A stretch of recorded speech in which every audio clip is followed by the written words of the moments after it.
Hi, my name's Chris Bradley from the McKinsey Global Institute. In this short presentation, I'm going to tell you about the next big arenas of competition, where, as we say, the race has really taken off. So what if I told you there's a group of industries in the world that represents about 10% of revenue, but over the last 3 years has represented more than half of the value creation in terms of market cap, and almost all the revenue growth?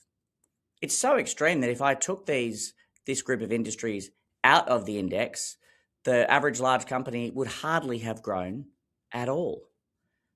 These special places we call arenas of competition. And back in a few years ago, MGI made a report where we identified what these arenas of competition were. We said there's 18 places where this type of competition could happen. You needed a combination of a huge market. You needed a technology trajectory that was going to go a long way and unlock a whole bunch of new capability. And you needed the competitive dynamics of a race to really propel a different kind of competition. So let me tell you what these 18 arenas are. First of all, we have, a bunch of arenas that are around the AI foundation. Of course, we're talking about that a lot these days, semiconductors, cloud, etc. There's also completing the world's journey of digitization. That's been happening for a while, but it's not finished yet. Places like e-commerce, the journey's not over there. But there's a new set of themes as well that are emerging. For example, electrification, EVs, batteries, nuclear fission, and tech going physical. So we're jumping out of the silicon layer into the physical world with things like robotics, shared autonomous vehicles, space, and future air mobility. And then also keeping on with this kind of physical trend, there's also molecules and DNA. So how is tech driving kind of new bio frontiers? So these 18 next big arenas, they actually account for up to 50 trillion of revenue over the next 15 years. They could be like 1/3 of all the economic growth in the world. So as I said, for this report, we kind of did a checkup. What's gone on in these arenas? Well, what we've shown is the race has taken off. And these are, as I said before, these arenas have collectively explained almost all the revenue growth in the world and half of the value creation. Now, when I say the race takes off, I really mean it. This is a chart showing the amount of CapEx and R&D by just 7 companies. And what we can see is over the last 5 years, a rapid escalation in the amount of spending that's happening. So $743 billion. And by the way, next year, it's probably over $1 trillion. So what does $743 billion mean? Well, it's a lot of money. I mean, in my country, Australia, that's like 3 times the CapEx budget of our entire private sector. Or another way to think about it is it's 2 Apollo programs. So even though the Apollo program took 13 years, and just imagine the imprint culturally, scientifically, and economically that the Apollo program left on the economy, and imagine what it looks like when there's investment happening at double that scale every year. So these arenas are kind of special because unlike if I just add another steel mill and I get more steel, but if I am in a race for AI, I'm either winning the race or I'm not. And it creates this very, very intensive style of competition. Now let's look at what happened in the last 3 years. I spoke to you about the 5 themes that all of our 18 arenas fit into. Well, what actually happened? Well, we added 1.4 trillion of revenues, but we added 18 trillion of market cap. Now, of course, most of that is in the AI foundation. We now know, for example, as of today, NVIDIA is the most valuable company in the world, and we've seen really radical shifts there. But the other arenas are also showing real signs of taking off.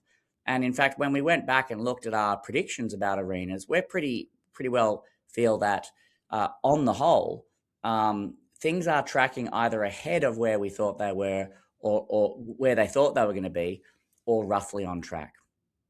So the race really is taking off in the next big arenas. Now, one other phenomenon we found over the last few years is that there's one particular group of companies that not only is participating in this investment escalation, they're all investing 20 billion plus per year, but also happen to play in 3 or more of these 18 arenas. We call these players Omniscalers, and we found 9 of them that passed that test. And more might emerge over time. For example, NVIDIA might emerge as an omniscaler over time as it branches out beyond semiconductors. But who would have thought 5 years ago that space, electric vehicles, social media, AI, and robotics would make a sensible industrial cluster? But there you have it. So what we see with these omniscalers is just this spread of activity across the 18 arenas. It's almost like there's something going on that's connecting these 18 arenas, something about the style of competition or the technological synergies. It's interesting, isn't it? Now, these omniscalers are massive. They make $640 billion in operating cash flow last year. But that's huge. That's about the same amount of money that each year US banks would lend in new loans to businesses. It's way bigger than the IPO market, bigger than private equity.